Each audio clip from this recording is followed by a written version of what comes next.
পেশ করবেন মুফতি আব্দুল হক আমিনী, পরিচালক আব্দির ইসলামিক রিসার্চ সেন্টার ঢাকা, আরুল প্রভাষক শিকারপুর দারুল কুরআন জিলানিয়া মাদ্রাসা কুমিল্লা, খতিব উপজেলা পরিষদ জামে মসজিদ সোনাইমুড়ি নোয়াখালী।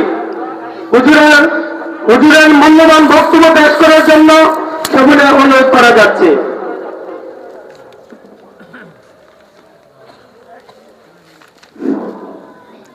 আসসালামু আলাইকুম ওয়া রাহমাতুল্লাহ।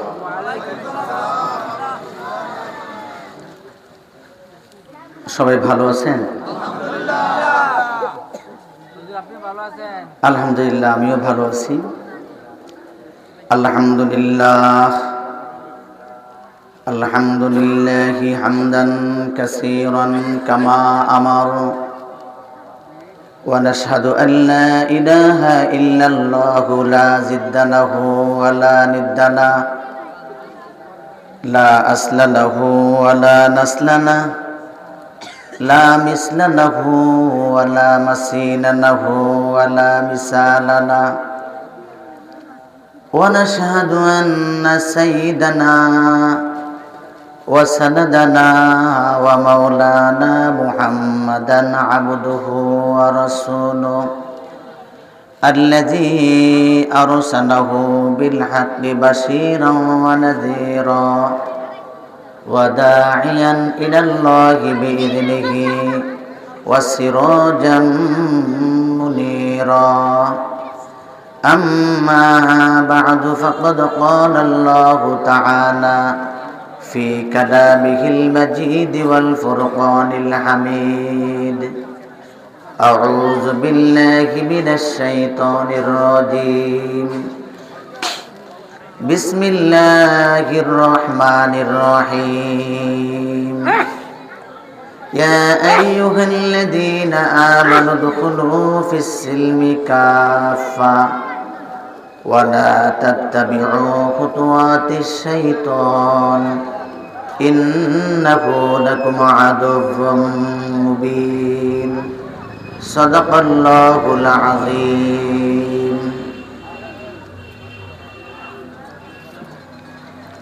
দেশের ঐতিহ্যবাহী জনপদ কুমিল্লা জেলার দাউদকান্দি উপজেলাধীন টামটা হযরত আয়েশা সিদ্দিকা রাদিয়াল্লাহু তাআলা আনহা দাওরায়ে হাদিস মহিলা মাদ্রাসার দুদিন ব্যাপী খতমে বুখারী উপলক্ষে ইসলামী মহাসম্মেলনে আজকের শেষ দিনের শেষ অধিবেশনে উপস্থিত সম্মানিত সভাপতি মাওলানা কারি ওমর ফারুক দামাত বারাকাতুহুম এবং কাজী মাওলানা হাজী আব্দুল মালিক দামাত বারাকাতুহুম, উপস্থিত সম্মানিত উলামায়ে কেরাম, মুরব্বিয়ানে আযম, প্রিয় ভাই ও বন্ধুগণ, পর্দার প্রকোষ্ঠে আবদ্ধ আমার সম্মানিত মা ও বোনেরা, সকলকেই আন্তরিক মোবারকবাদ জানাচ্ছি। মহান রব্বুল আলামিন আমাদেরকে কিছু দায়িত্ব দিয়ে পৃথিবীতে পাঠিয়েছেন। এ দায়িত্ব অনেক বড় জিনিস। আল্লাহ রাসূল বলেন,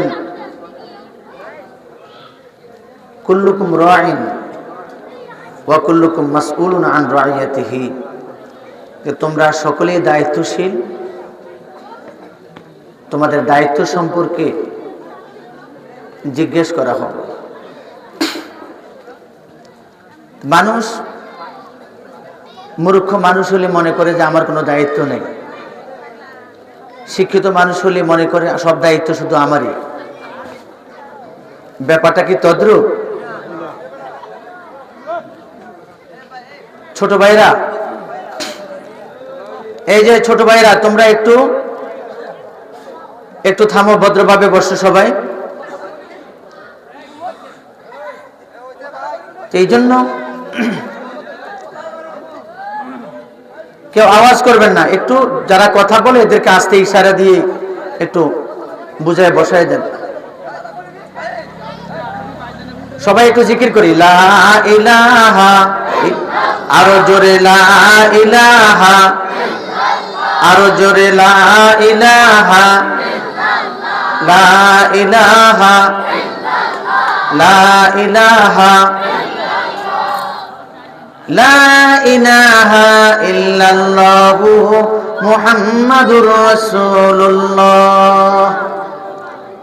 প্রিয় ভাইরা, আমরা মনে করি যে আমি সাধারণ মানুষ, আমি একজন রিক্সার ড্রাইভার, ভ্যান ড্রাইভার, আমি একজন দরিদ্র মানুষ, দিনমজুর, আমার কোনো দায়িত্ব নাই। এটা আমরা অনেক সময় মনে করি না? কিন্তু আল্লাহ রাসূল বলেন যে কুল্লুকুম রাঈন ওয়া কুল্লুকুম মাসউলুন আন রাইয়াতিহি, যে তোমরা সকলেই দায়িত্বশীল, তোমাদের সকলের দায়িত্ব সম্পর্কে জিজ্ঞেস করা হবে। এই জন্য আমাদেরকে বোঝা দরকার যে আমি যে নিজেকে দায়িত্বহীন মনে করি, দায়িত্ব নাই মনে করি, আসলে আমার দায়িত্ব আছে না নাই? আমাদের দায়িত্ব আসলে আছে। যিনি ঘরের পরিচালক কর্তা, তিনি মনে করেন রুজি কামাই করা, স্ত্রী সন্তানদেরকে ভরণ পোষণ দেওয়া, এটা আমার দায়িত্ব, মনে করেন না? যিনি ঘরে অবস্থান করেন মা, তিনি মনে করেন আমার স্বামী কত কষ্ট করে রুজি কামাই করে, রান্না বান্না করে সুন্দরভাবে খাওয়ানো, সন্তানদেরকে পরিপালন করা, স্বামীর সম্পদ পাহারা দেওয়া, এটাই শুধু আমার দায়িত্ব। দায়িত্ব আছে না নেই? আছে। যিনি কৃষক, তিনি মনে করেন খেতে চাষ দেওয়া, হাল দেওয়া, ফসলের বীজ বপন করা, এগুলোকে পরিচর্যা করা, ইত্যাদি ইত্যাদি বিষয়ে আমার কাজ, এটাই আমার দায়িত্ব।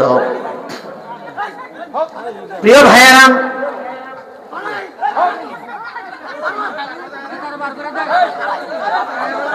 প্রিয় ভাইয়েরা শোনেন, আরে ভাই শোনেন, উনি একজন অবুঝের, আপনারা সবাই অবুঝের, আপনারা সবাই চুপ থাকেন। উনি কি একা একা কথা বলবেন? সবাই বলেন নারে তাকবীর, নারে তাকবীর, নারে তাকবীর, দিন ইসলাম, দিন ইসলাম। প্রিয় ভাইরা একটু মনোযোগ শোনেন, ওদিকে নজর করবেন না। সব মানুষের তবিয়ত এক না, হয়তো উনি রাগ হয়েছে। প্রিয় ভাইরা আসুন, তাহলে যিনি ঘরের কর্তা, তিনি মনে করেন ভালোভাবে রুজি কামাই করা, পয়সা ইনকাম করা, পরিবারের জন্য খরচ বহন করা, এটা আমার দায়িত্ব। কিন্তু আসলে কি শুধু এতটুকুই? একজন মা মনে করেন আমার দায়িত্ব হচ্ছে সন্তানদেরকে, স্বামী সন্তানকে দেখে রাখা, এর বাইরে কি আর কোনো দায়িত্ব নাই? অবশ্যই দায়িত্ব আছেন। আবার পিতামাতা মনে করেন আমার ঘরে সন্তান জন্ম লাভ করেছি, এই সন্তান করে সুন্দরভাবে লেখাপড়া শিখিয়ে এদেরকে সুন্দরভাবে বড় করা, এটা আমার দায়িত্ব, মনে করে কিনা? আবার সন্তান মনে করে আমার বাবা বৃদ্ধ হয়ে গেছেন, তিনি এখন আর রুজি কামাই করতে পারেন না, তাকে এখন সুন্দরভাবে তার চিকিৎসা দেওয়া, ভরণ পোষণ দেওয়া, সন্তান হিসাবে এটা আমার দায়িত্ব। কি বলেন, মনে করে না? তাহলে বোঝা যায় পিতা হিসাবে সন্তানের দায়িত্ব বুঝি, সন্তান হিসাবে পিতামাতার দায়িত্ব বুঝি। কিন্তু আপনি যে আমরা যে মুসলমান, আমরা যে আমাদের ধর্ম যে ইসলাম, এই ইসলামের প্রতি আমাদের কোনো দায়িত্ব আছে? এটা কখনো কি চিন্তা করেছেন? যদি জিজ্ঞেস করা হয় যে ভাই আপনার ধর্মের পরিচয়টা কি, তখন আমরা কি বলি? আমাদের ধর্মের নাম ইসলাম। আমাদের জন্ম নিবন্ধন সার্টিফিকেটে লেখা আছে আমাদের ধর্মের নাম কি? ভোটার আইডি কার্ডে আছে আমি মুসলিম, আছে না নেই? আছে। ঘরে আমাদের কোরআন শরীফও আছে, সুন্দরভাবে আমরা এটাকে গিলাফ মুড়িয়ে রেখে দিই, যেটা যত্নে থাকুক। কোরআন তেলাওয়াত করা অনেক সওয়াবের কাজ, কোনো সন্দেহ নেই। বিনা ওযুতে মুখস্থ যদি কেউ কোরআনের আয়াত তেলাওয়াত করে, প্রতি হরফে 10 নেকি করে পাওয়া যায়। আর যদি ওযুর সাথে মুখস্থ তেলাওয়াত করে তাহলে প্রতি হরফে 25 নেকি করে পাওয়া যায়। আর কোরআন শরীফের মধ্যে নামাজের মধ্যে যদি কেউ তেলাওয়াত করে প্রতি হরফে 100 নেকি। তাহলে কোরআন তেলাওয়াতে এত ফজিলত, এটা সত্য কথা, কোনো সন্দেহ নেই। কিন্তু এই কথাটা ভালোভাবে মনে রাখা দরকার, পৃথিবীতে কোরআন এসেছে শুধু তেলাওয়াতের জন্য নয়। রব্বুল আলামিন আল কোরআনুল কারীমের মধ্যে কি কথা বলেছেন, আল্লাহ তাআলা এই কোরআনের মধ্যে কি দিয়েছেন, এই কথাটা কি আমাদের বোঝা দরকার না?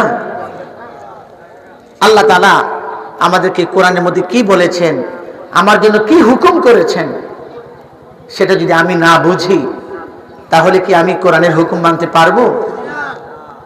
তাহলে মুসলমান হিসাবে আমাদেরকে পরিষ্কার কথা, আমাদেরকে এই কথা মনে রাখা দরকার যে বাবা হিসাবে যেরকম সন্তানের প্রতি দায়িত্ব আছে আমরা এটা বুঝি, মা হিসাবে যেরকম আমি বুঝি আমার সন্তানের প্রতি আমার দায়িত্ব আছে, সন্তান হিসাবে আমরা যেভাবে বুঝি পিতামাতার প্রতি আমার দায়িত্ব আছে, মুসলমান হিসাবে যেভাবে আমরা বুঝি আরেক মুসলমানের প্রতি আমাদের দায়িত্ব আছে। ঠিক এই কথাটাও ভালোভাবে মনে রাখা দরকার যে আমি যে মুসলমান ধর্ম পরিচয় দিচ্ছি, আমার ধর্মের নাম যে ইসলাম, এই ইসলামের প্রতি আমার দায়িত্বটা কি আপনারা কি কেউ জানেন? ইসলামের প্রতি আমাদের দায়িত্ব আছে না নাই? যে হুজুর ইসলাম আবার কি, ইসলাম তো খায় না, পড়ে না, ইসলাম অসুস্থ হয় না, যে ইসলামকে ডাক্তার দেখাবো, ইসলামকে ঔষধ খাওয়াবো, ইসলামের সেবা করব। ইসলাম তো কোনো বস্তু না, তাহলে ইসলামের সেবা আমরা কিভাবে করব? ইসলামের প্রতি আমাদের দায়িত্বটা কি? একজন মুসলমান হিসাবে ইসলামের প্রতি আমাদের সর্বপ্রথম মোট আমাদের 4টা দায়িত্ব আছে। কয়টা?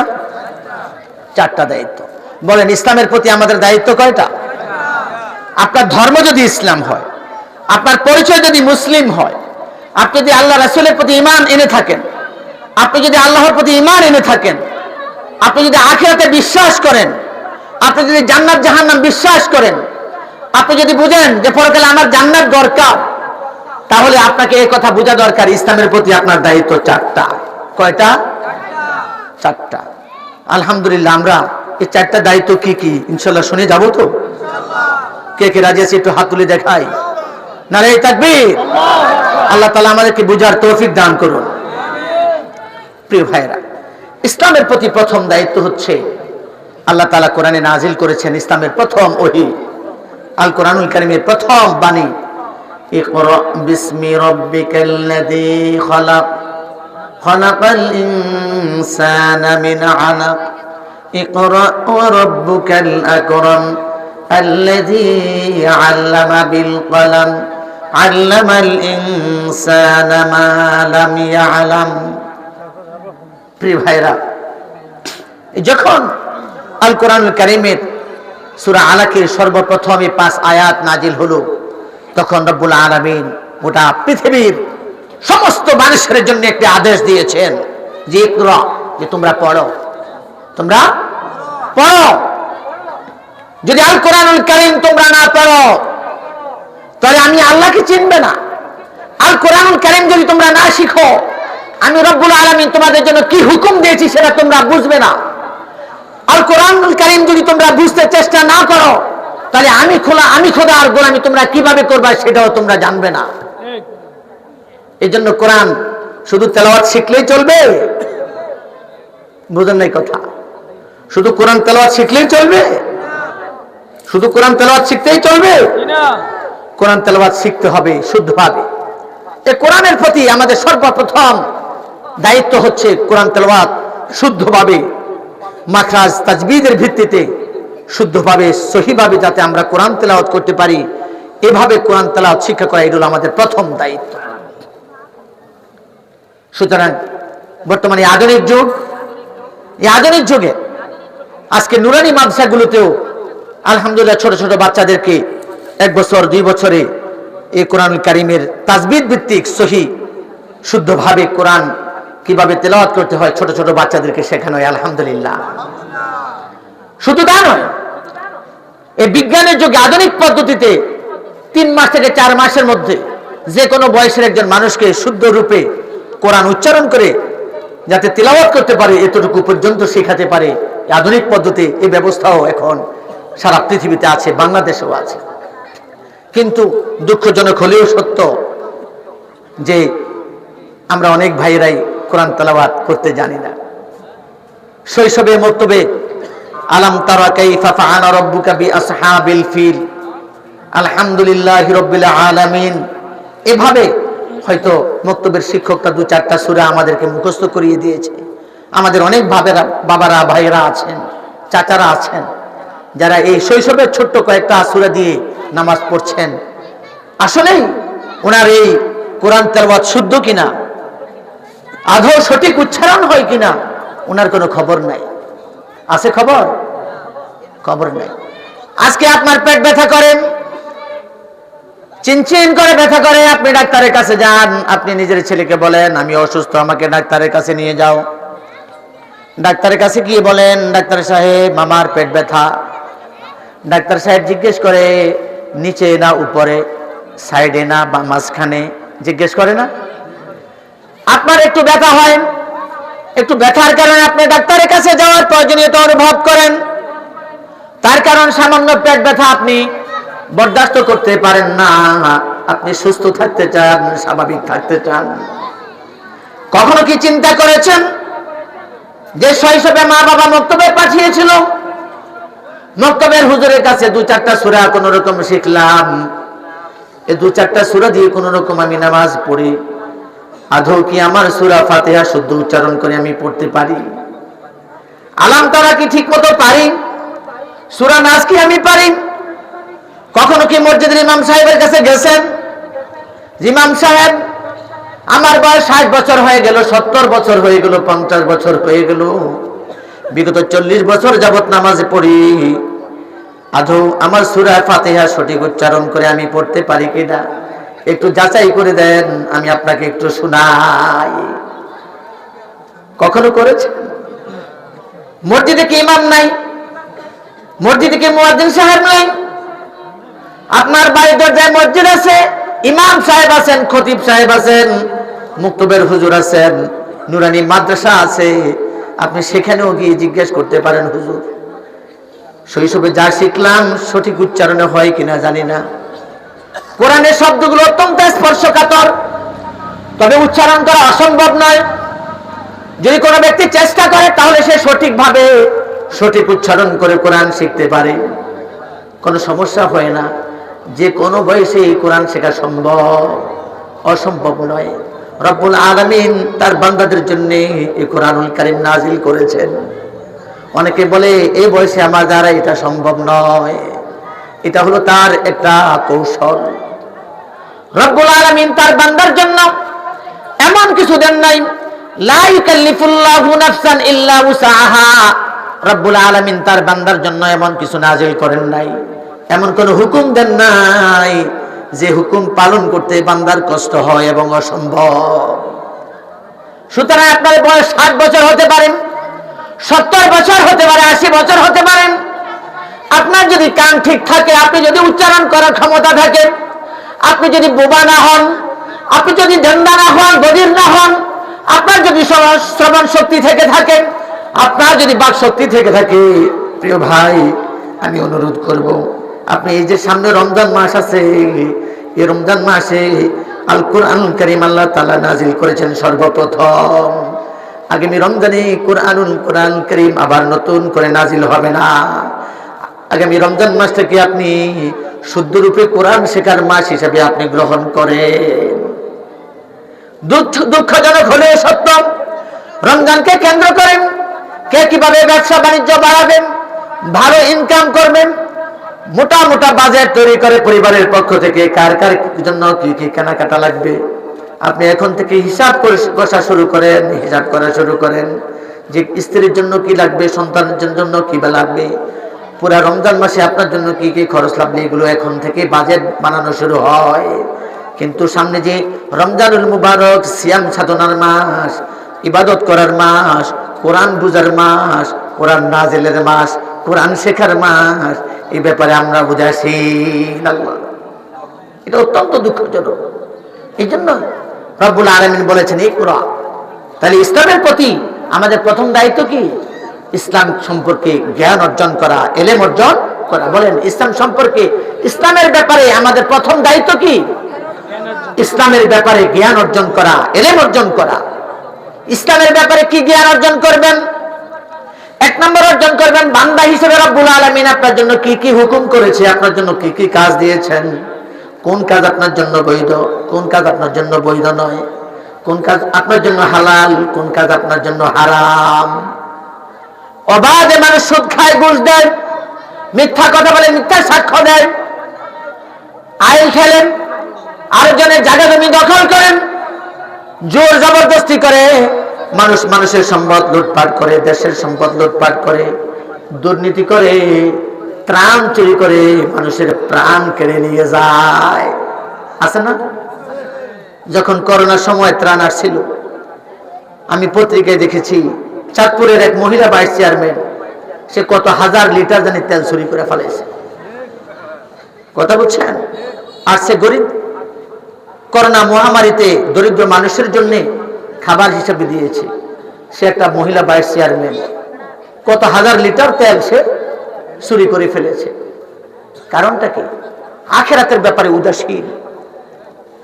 আবু উবাইদা ইবনুল জাররাহ রাদিয়াল্লাহু তাআলা সিরিয়ার আমওয়াস নামক স্থানে তিনি গেলেন। সেখানে যাওয়ার পর প্লেগ মহামারীতে তিনি আক্রান্ত হয়ে যান। এত বেশি অসুস্থ হয়ে পড়লেন, মনে হয় যেন তিনি মৃত্যু শয্যায় শায়িত। আল্লাহ রাসূলের সাহাবীরা তার অবস্থা দেখে রোনাজারি শুরু করে দিল, কান্নাকাটি শুরু করে দিল। তখন আবু উবাইদা ইবনুল জাররাহ রাদিয়াল্লাহু তাআলা ছিলেন এমন একজন সাহাবী, যে 10 জন সাহাবী দুনিয়াতে থাকতে জান্নাতের সার্টিফিকেট পেয়েছিল। এর মধ্যে একজন আবু উবাইদা ইবনুল জাররাহ রাদিয়াল্লাহু তাআলা, তিনি প্লেগ মহামারীতে আক্রান্ত, মৃত্যু শয্যায় শায়িত, মৃত্যু যন্ত্রণায় তিনি কাতরাচ্ছেন। তার অবস্থা দেখে যখন আল্লাহ রাসূলের সাহাবীরা কান্নাকাটি শুরু করে দিল, তাদের একজন সহযোদ্ধা, তাদের একজন ভাই দুনিয়া থেকে চলে যাবে, তখন আবু উবাইদা ইবনুল জাররাহ রাদিয়াল্লাহু তাআলা আল্লাহ রাসূলের সাহাবীদেরকে ডেকে বলেন, ও আমার ভাইয়েরা শোনো, তোমরা আমার জন্য কান্নাকাটি করছো, কান্নাকাটি করে কোনো লাভ নাই।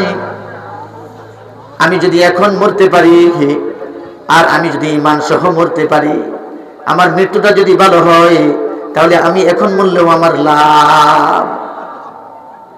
আর আমি যদি আরো 100 বছর পরেও মরি, আমার মৃত্যুটা যদি কল্যাণমূলক না হয়, আমি যদি ঈমান সহ মরতে না পারি, আমি যদি ভালো আমল নিয়ে যেতে না পারি, তাহলে আমি আরো 100 বছর বেঁচে থাকলেও কোনো লাভ নাই। সুতরাং আমার মৃত্যু যদি এখনো হয়, আমার কোনো আফসোস নাই। তবে আমি যদি ঈমান নিয়ে মরতে পারি, তাহলে আমার মৃত্যুটা সার্থক হয়। আর যদি আমি 100 বছর পরেও মরি, তা তো তখনও যদি আমি ঈমান সহ মরতে পারি, আমল সহ মরতে পারি, জান্নাতের বাসিন্দা হিসেবে মরতে পারি, তখনও আমার লাভ। আর আমি যদি এখন মরে যাই, ঈমান সহ যদি আমি মরতে না পারি, তাহলে এই মুহূর্তে মরলে আমার লস, আরো 100 বছর পরে মরলেও আমার লস। সুতরাং তোমরা আমার মৃত্যু নিয়ে চিন্তা করো না। এখানে ব্যাপার বুঝার বিষয় হলো আমার মৃত্যুটা ঈমান সহ হলো কিনা। প্রিয় ভাইয়েরা, যারা আজকে লিটার কে লিটার, হাজার হাজার লিটার ত্রাণ চুরি করেন, মানুষের সম্পদ কেড়ে নেন, ভোট চুরি করেন, ত্রাণ চুরি করেন, ডাকাতি করে চুরি করেন, মা বাবাকে কষ্ট দেন, যোগ্য পুত্র থাকা সত্ত্বেও দরিদ্র পিতা এখনো রিক্সা চালিয়ে নিজের জীবিকা নির্বাহ করে, অথচ ছেলের অনেক সম্পদ আছে, পিতামাতাকে তালাশ করে না, পিতামাতাকে ভরণ পোষণ দেয় না। তারা আখিরাতের ব্যাপারে উদাসীন, সে জানে না পিতামাতার সেবা না করলে তার জন্য জাহান্নাম অবধারিত। একজন ব্যক্তি যদি আল্লাহ তাআলার দরবারে সিজদা দিতে দিতে কপালে দাগ লাগাইয়া ফেলে, তাহাজ্জুদ পড়তে পড়তে যদি কপালে দাগ লাগাইয়া ফেলে, কিন্তু তার পিতামাতা তার উপর অসন্তুষ্ট, তার পিতামাতা সে তার পিতামাতার সেবা করে নাই, যত্ন করে নাই, খেদমত করে নাই, আল্লাহর কসম তাকে জাহান্নাম থেকে মুক্তি দেওয়ার কোনো ব্যবস্থা নাই। প্রিয় ভাইরা, এই জন্য ইসলামের প্রতি প্রথম দায়িত্ব কি? ইসলাম সম্পর্কে এলেম অর্জন করা। কতটুকু এলেম অর্জন করবেন? যতটুকু এলেম অর্জন করলে আপনি বুঝবেন কোনটা হালাল কোনটা হারাম। কতটুকু এলেম অর্জন করবেন? যতটুকু এলেম অর্জন করলে আপনি বুঝবেন কোনটা অবৈধ কাজ কোনটা বৈধ কাজ। যতটুকু এলেম অর্জন করলে আপনি বুঝবেন কোনটা রাসূলের তরিকা কোনটা রাসূলের তরিকা নয়। এজন্য ইসলামের প্রতি সর্বপ্রথম আমাদের 4টা দায়িত্ব। এর মধ্যে একটা দায়িত্বের কথাই বললাম যে ইসলামের জ্ঞান অর্জন করতে হবে, কোরআন তেলাওয়াত শিখতে হবে। কোরআনে রব্বুল আলামিন কি কি বিধান দিয়েছেন, কি কি হুকুম দিয়েছেন, আল্লাহ তাআলার হুকুমগুলো বোঝার চেষ্টা করতে হবে। যারা মাদ্রাসায় পড়াশোনা করতে পারেন নাই তারা আলেম ওলামাদের কাছে যাবেন, মাদ্রাসায় যাবেন, মাসলা মাসাইল জিজ্ঞেস করবেন, কিভাবে নামাজ পড়তে হয় জেনে নেবেন, কিভাবে লেনদেন করতে হয় জেনে নেবেন, বিয়ে শাদীর মধ্যে কোন কোন কাজ বৈধ, কোন কোন কাজ হালাল, কোন কোন কাজ হারাম, এগুলো উলামায়ে কেরামদেরকে জিজ্ঞেস করে করে করবেন যারা আলেম হতে পারেন নাই। এছাড়া আপনাদের আর কোনো উপায় নাই। যদি এটুকু করে চলতে না পারেন তাহলে কঠিন শাস্তির ব্যবস্থা আল্লাহ তাআলা রেখেছেন। আপনি এই কথা বলার কোনো সুযোগ থাকবে না। রব্বুল আলামিন, আমি তো মূর্খ মানুষ, আমি কিছু বুঝি না। আপনার ক্ষুধা লাগলে আপনি বুঝেন, আপনার পেট ব্যথা হলে আপনি বুঝেন, আপনাকে আঘাত করলে আপনি ব্যথা পান সেটা আপনি বুঝেন, আপনার লস হলে আপনি সেটা বুঝেন, আপনার লাভ হলে সেটা আপনি বুঝেন, কিন্তু আপনি কোরআন বুঝেন না। এই যুক্তি দিয়ে আপনি পার পাবেন না। প্রিয় ভাইরা, আমাদের মুআজ্জাজ মেহমান উপস্থিত হয়েছেন, তিনি গুরুত্বপূর্ণ আলোচনা করবেন। আমি এখানেই শেষ করছি। আলহামদুলিল্লাহ, আল্লাহ তাআলা আমাদেরকে ভবিষ্যতে সুযোগ দিলে বাকি কথা ভবিষ্যতে বলবো। ওয়া আখির দাওয়ানা আনিল হামদুলিল্লাহ।